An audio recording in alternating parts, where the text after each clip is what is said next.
thank you for joining Live Conversations. This is a program from the stable of Maritime TV Africa that engages experts and stakeholders around the world in discussions on policies, developments, and events within the maritime blue economy in Africa. My name is Ezinne Azunna. I'm your host, and with me to facilitate the French translation is our own very Ifoma Mwagbogo. Welcome to the show, Ifoma. Good to see you again. Thank you, Ezinne. It's good to be here. Bonjour, chers téléspectateurs, et soyez les bienvenus à Live Conversations, votre émission hebdomadaire de l'écurie de Maritime TV Africa, qui engage des experts et des parties prenantes à travers le monde dans des débats, les discussions et les politiques au sein de l'économie maritime en Afrique avec notre hôte, Ezinne Azunna. Je m'appelle Ifoma Mwagbogo. All right, so before we delve to the discuss of the day, please be informed that we'll be glad to receive and broadcast your port's information on ships to berth every week at your port, wherever it's situated within Africa. Just send us an email with the information to maritimetvafrica@gmail.com. Avant de plonger dans le sujet du jour, sachez que ça sera un plaisir pour nous de recevoir et de diffuser de vos ports des informations sur les navires à accoster chaque semaine, où qu'ils soient en Afrique. Envoyez simplement un email avec les informations à maritimetvafrica@gmail.com. Merci. Merci. So we'd also be glad if you would, at this moment, take a second to repost this live broadcast or click your share button right now. Do invite someone to join this important conversation. Also remember to follow us on all social media handles at Maritime TV Africa. Would also love your feedback and thoughts on the discourse of the day. And so kindly drop your comment and ask your questions and we will engage you. Nous serons également heureux si en ce moment vous rediffusez ou cliquez sur votre bouton de partage afin d'inviter quelqu'un à joindre cette conversation très importante. N'oubliez pas non plus de nous suivre sur tous les réseaux sociaux avec notre identifiant @Maritime TV Africa. Aussi, veuillez donner votre feedback ou des questions et nous allons vous répondre. Merci. All right, so the blue economy is under attack. Marine wildlife is going extinct. Many are endangered due to natural and man-made activities. Food from African waters may actually be unhealthy, with coastal communities and marine workers in terrible health situation if the presence of organotin compounds, which are harmful antifouling agents found in marine paints and other products, are not decisively checked. The International Maritime Organization had since January 2008 called for the complete prohibition of harmful antifouling system on ships, the AFS Convention. L'économie bleue est attaquée. La plupart des espèces sauvages marines sont en voie de disparition ou menacées en raison d'activités naturelles ou artificielles. Les aliments des eaux africaines peuvent bien être contaminés et les communautés côtières, y compris les travailleurs maritimes, seront tous dans de terribles conditions sanitaires si des activités telles que la présence des composés organostaniques, qui sont également les agents antisalicieux nuisibles présents dans les peintures marines, ne sont pas contrôlées de manière stricte. La Convention de l'Organisation maritime internationale OMI sur le contrôle des systèmes antisalicieux nuisibles du 1er janvier 2008 a demandé une interdiction complète de l'application de composés organostaniques nuisibles dans les peintures antisalicieux utilisées sur les navires. All right, so in December 2021, Maritime TV Africa started to investigate the use of paints containing toxin tributyltin, TBT, in Africa's blue economy. Our research has so far established that organotin compounds are present in African waters. With a paint industry that is sparsely regulated and monitored in Nigeria and some parts of Africa, a sampling of the waters could provide horrific results. En décembre 2021, Maritime TV Africa a commencé à se focaliser sur l'utilisation des peintures contenant de la toxine tributyltin dans l'économie bleue en Afrique. Notre recherche a jusqu'à présent montré que les composés organostaniques sont présents dans des eaux africaines. Avec une industrie de la peinture peu réglementée et surveillée au Nigeria et dans certaines régions en Afrique, l'examen d'un échantillon des eaux pour connaître l'étendue de cette invasion pourrait donner des résultats choquants. So our guest today is Olushola Ayanda.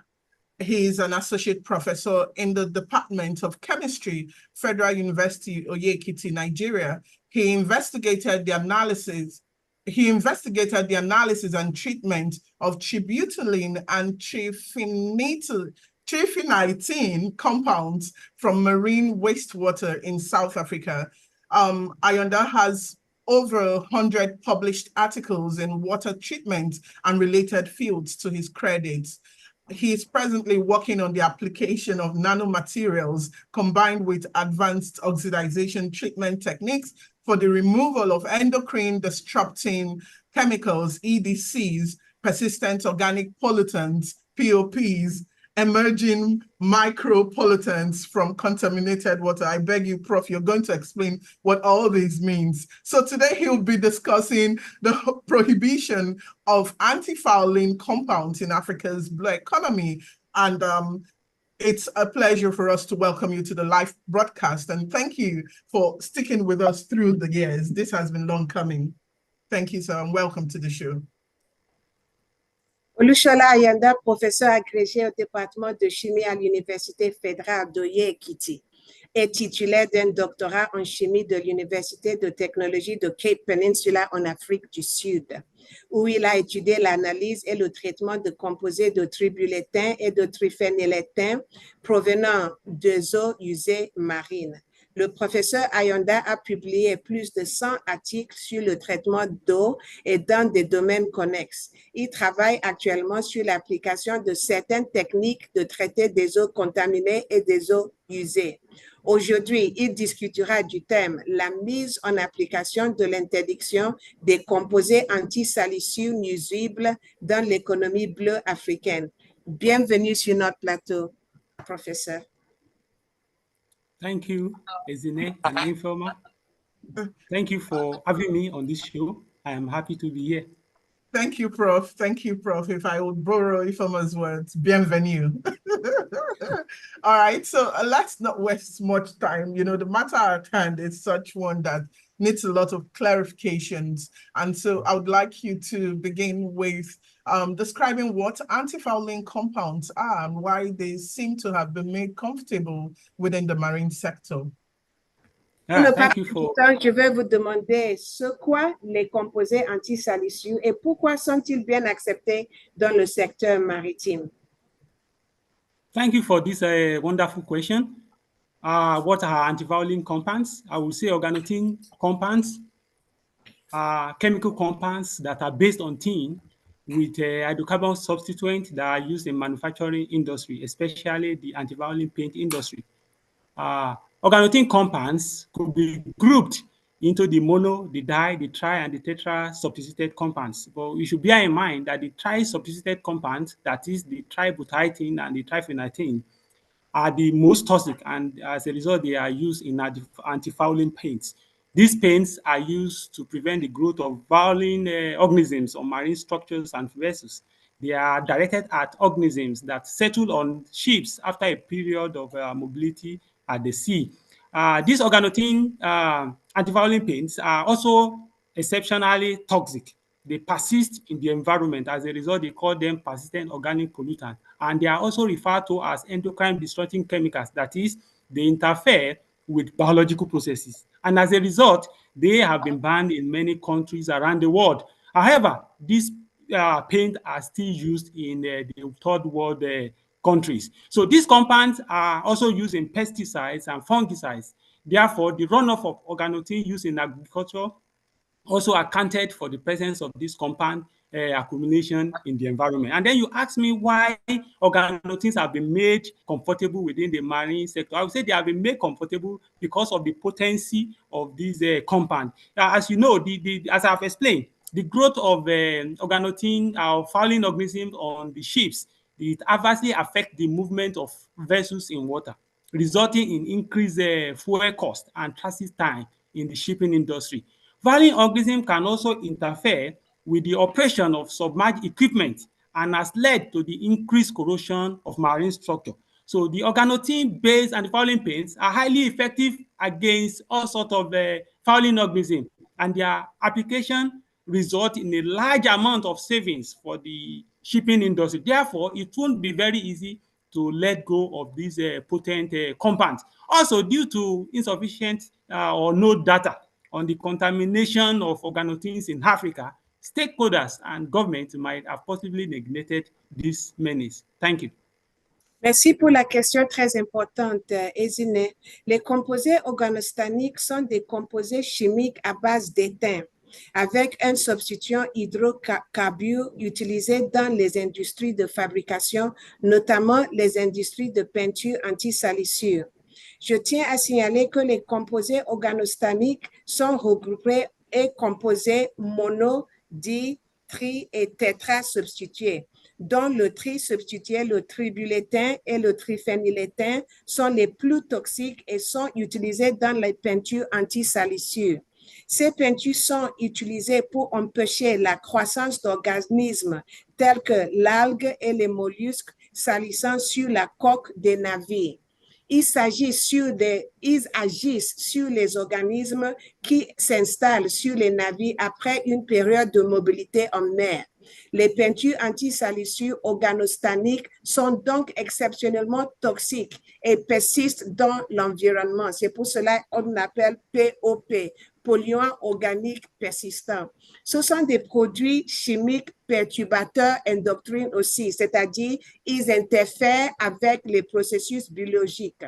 Et par conséquent, ils ont été interdits dans de nombreux pays du monde. Cependant, ces peintures sont toujours appliquées sur des plus gros navires de transport, alors que certains pays du tiers-monde les utilisent encore sur des navires. Ces composés sont également utilisés comme pesticides et fongicides, ce qui entraîne le ruissellement des organostaniques utilisés dans l'agriculture. Et vous m'avez demandé pourquoi les organostaniques sont-ils bien acceptés dans le secteur maritime? Eh bien, c'est parce que la croissance des organismes salissants sur les coques de navires ralentit leur mouvement dans l'eau et ça entraîne une augmentation des coûts de carburant et du temps du transit pour l'industrie du transport maritime.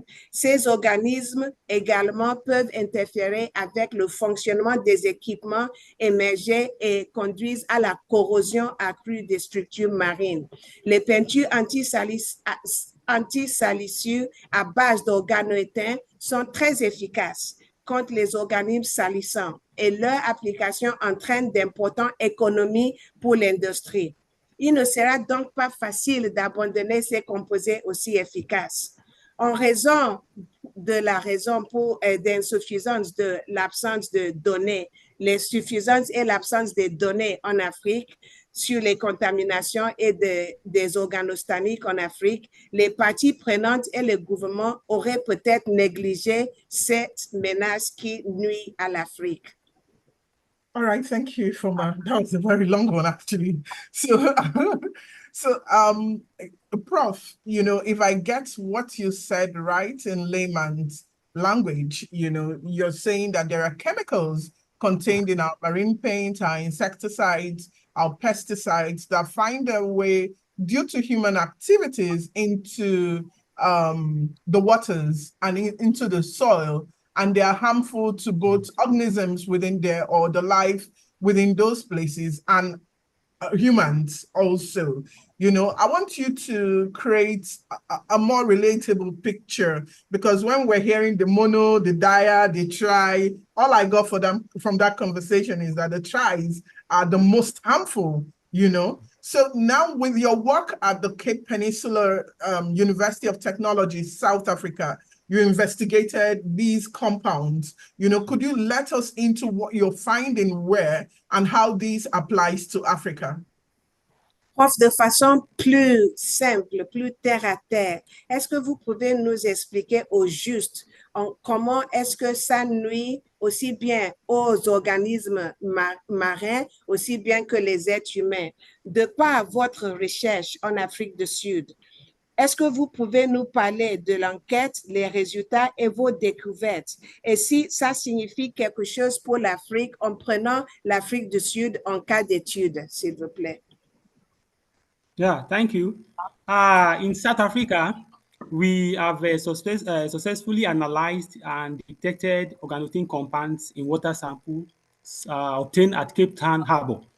However, it should be noted that organotins that we have detected might result from organotin compounds that have accumulated over time and have persisted in that environment. This is because the use of organotin compounds have been banned in South Africa. It should also be noted that since 1980, organotin compounds it was banned on ships not longer than 25 meters. And then in 1999 was when we have a total ban from 1st of January 2003 by the IMO. So all I'm saying here is that the use of organotin compounds have been banned in South Africa, but could it be that South Africa still applies these organotins on larger ships? Therefore, if South Africa that is known to adhere to stringent rules and policy could have organotins at their harbor, how much more other African countries? Unfortunately, we lack data in Africa. Therefore, funding would help to determine and monitor these compounds in our waterways and to advise the government appropriately before this menace get out of hands. Thank you. Oui, Ezine, effectivement, nous avons pu analyser et détecter avec succès des organostaniques dans des échantillons d'eau obtenus au port du Cap. Il convient toutefois de noter que les organostaniques pourraient résulter des composés qui sont accumulés au fil du temps. Nous avons parlé de polluants persistants. Donc, il se pourrait que ça soit la raison pour laquelle ça persiste. Mais étant donné l'utilisation d'organotins ayant été interdite en Afrique du Sud depuis l'année 1980, on peut se demander si l'Afrique du Sud persiste à utiliser les organostaniques pour les gros navires, puisque ça persiste. On ne saurait dire exactement. Ainsi, si l'Afrique du Sud, réputée pour avoir adhéré à des règles et des politiques strictes, aurait-elle des organostaniques dans leur port, qu'est-ce qu'on dirait des autres pays africains qui ne sont pas du tout réglementés?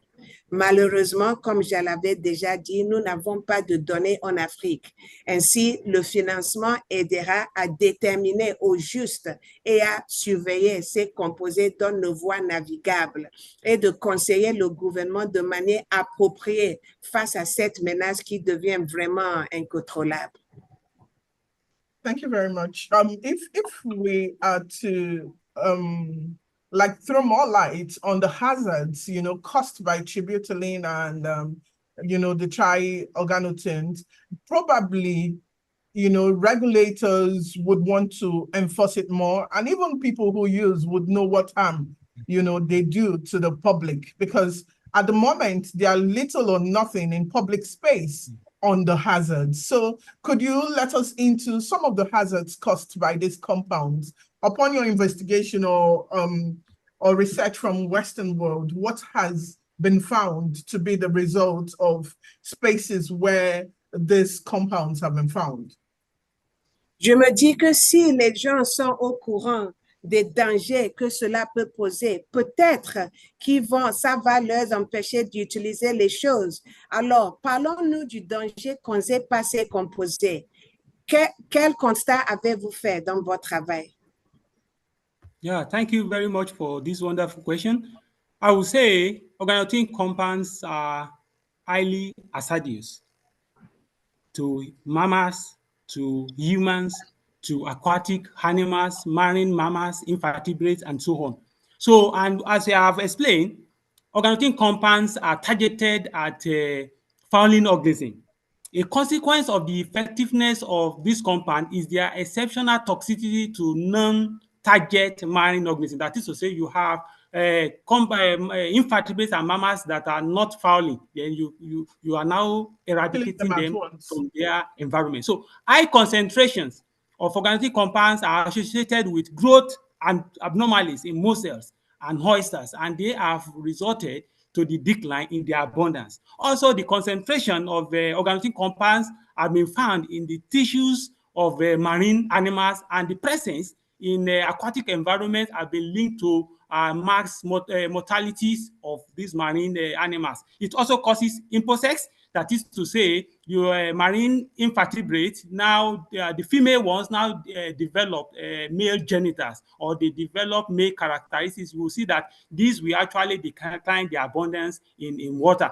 And imposex has been reported all over the world for more than 140 species. So organotin have also produced serious adverse effects. That is to say, it affects the skin, the eyes, gastrointestinal tract, liver, the bile duct, the kidney, the central nervous system of both mammals, of both aquatic animals and human. And in human, seafood is thought to be a possible source of organotin compounds. People that eat seafoods, when you eat seafoods that have been contaminated, or the tissues have been contaminated with organotin compound, one is expected to be exposed to all these hazardous effects. Also, occupational exposure is also a likely point of exposure to organotins to humans. So organotins can be held in commercial, industrial work environments where organotins are produced and used. Thank you. OK, c'est grave. Les organostatiques nuisent, quand bien même c'est visé pour les organismes salissants, il faut dire que ça nuit aussi à beaucoup d'autres choses non visées, beaucoup d'autres organismes non visés. Des concentrations élevées de composés organostatiques sont associées à des anomalies de croissance chez les moules, les huîtres, et également entraînent une diminution de leur abondance dans les eaux. Les fortes concentrations des composés organostatiques ont également été trouvées dans des tissus de mammifères marins, et leur présence a été associée à des mortalités massives de mammifères marins. Cela provoque aussi l'imposex, c'est-à-dire l'induction anormale des caractéristiques sexuelles masculines chez les invertébrés marins femelles, aussi bien que les mammifères, et des anomalies de calcification chez les mollusques. L'imposex a été signalé partout dans le monde, dans plus de 140 espèces. Les organostatiques ont produit des effets néfastes sur la peau, c'est prouvé, sur la peau, les yeux, les tractus gastro-intestinal, le foie, les voies biliaires, les reins, le système nerveux central, les appareils reproducteurs et les chromosomes des animaux marins, aussi bien que les humains. Chez l'homme aussi, on peut dire que les fruits de mer, le fait de consommer les fruits de mer, ça expose les êtres humains aussi à des composés organostatiques. Aussi, parlons d'exposition professionnelle. Le fait de travailler dans l'environnement où il y a les organostatiques, puisque ça travaille ça bouge dans l'air et par le vent, l'exposition là peut nuire à l'être humain aussi. Thank you very much, Ifoma. Thank you, Prof. I remember like talking behind the scenes years back. I remember you mentioned that even cancers have been traced to ingesting such seafood. Because of our time, I would just like to quickly rush up things. So I'll just be asking, you remember when we started talking to you about testing waters and monitoring it? One of the things, the challenges we had was technology. We had to be flying, the proposition was to fly samples of our water and, within the harbors and all that to South Africa. What has changed in terms of availability of technologies, new technologies, that are cost effective? Are they available? Then in terms of the treatment of contaminated waters, I know that's where your work is focused now. Could you speak to applications and new findings on how these waters can be treated so that the public would actually be good, safe and good while we go about our shipping activities? Merci, prof. Je me rappelle aussi que ça a été dit entre-temps que le cancer peut être causé par ces organismes.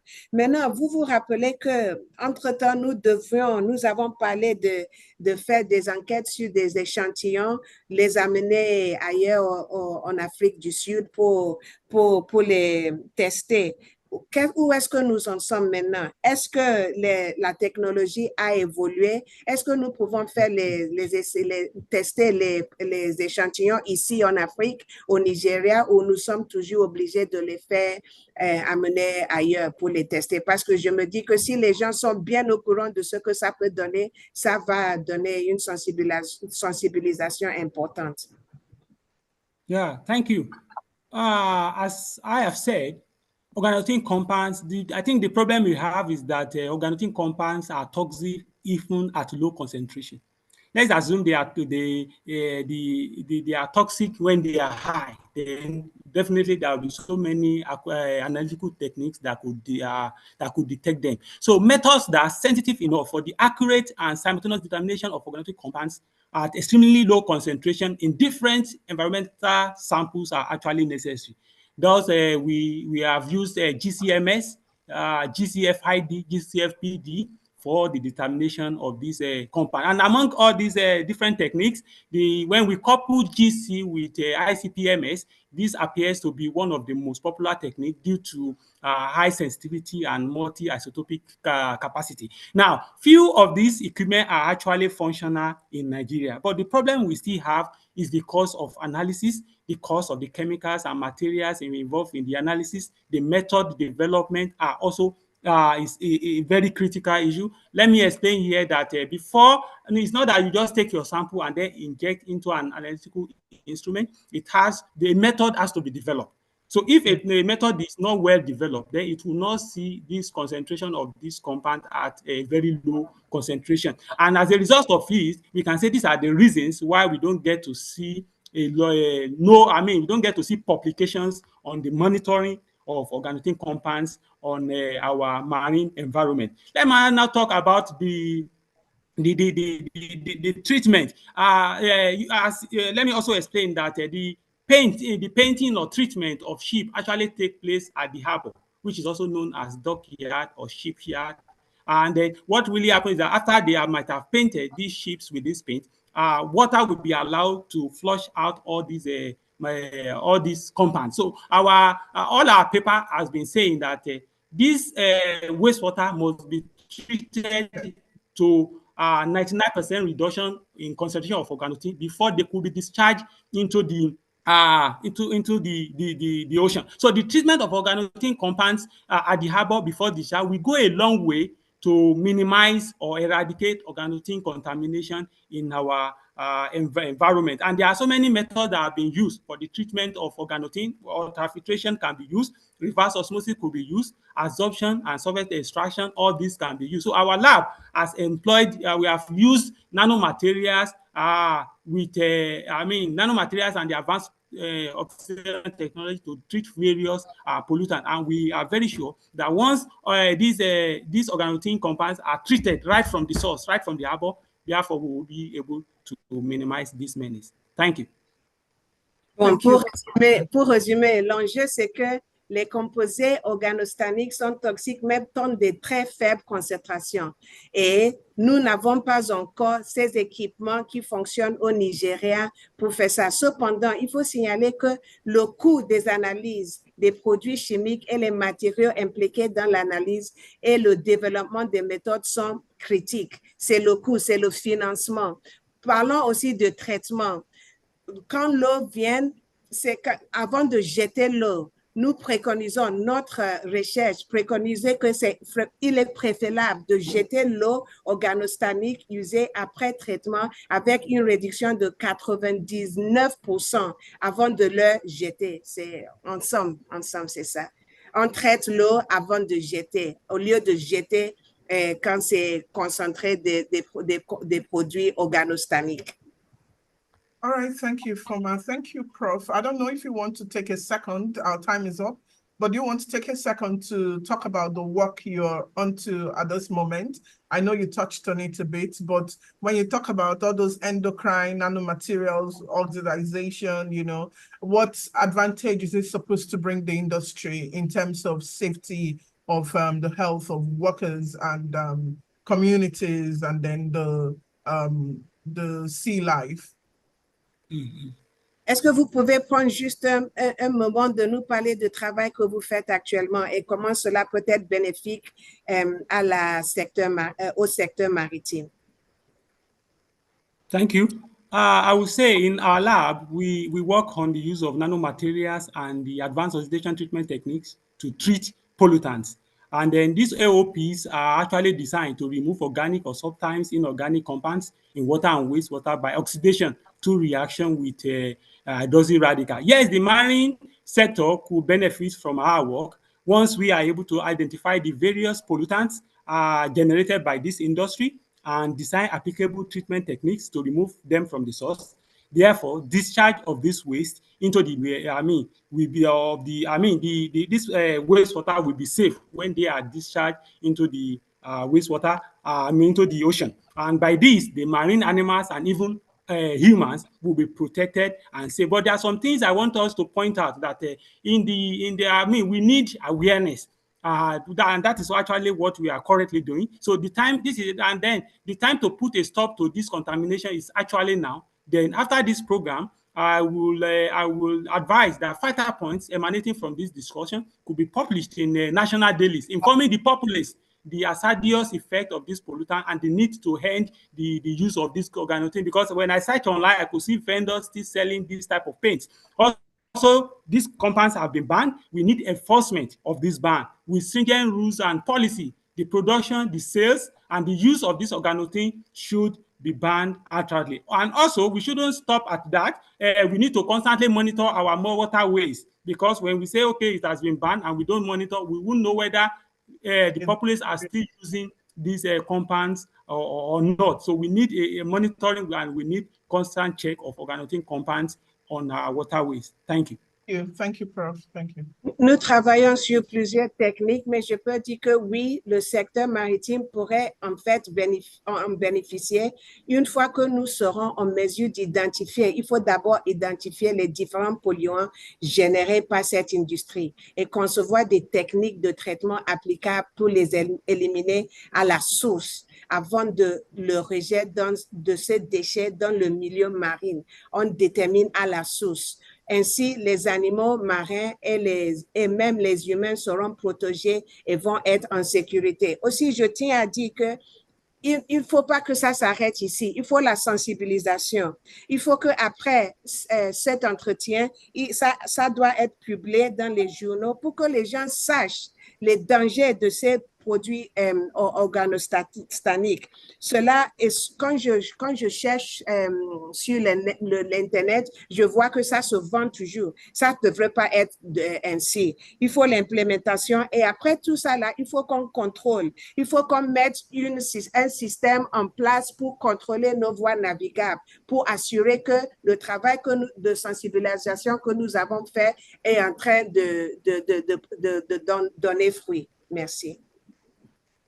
All right, thank you, dear Prof. It's been an interesting and insightful discourse with you. Thank you for sharing the details of your work and for helping us see the gravity of the situation at hand. We hope that your work will attract the required funding. We hope that regulatory organizations within Africa would partner with you to profess solutions. And as we pledge to also lend our voice to the campaign for the prohibition of these harmful systems, chemicals in the industry. So at this point in time, obviously, we have to go. Thank you for staying with us on the show. Thank you, sir. Cher professeur, merci d'avoir partagé les détails de votre recherche avec nous et nous permettant de comprendre la gravité de la situation actuelle. Nous espérons que vous allez trouver les fondements requis pour pouvoir aller en profondeur dans votre travail et nous promettons notre soutien dans les mesures possibles. Nous devrons cependant boucler le programme en ce moment. Merci pour avoir honoré notre invitation. Merci, monsieur. All right, then. Merci. Merci. All right, then, to you, our viewers out there, we thank you for joining us always on Live Conversations. Thank you for staying with us on this episode. We also like to appreciate Stack Marine Offshore for their continuous support.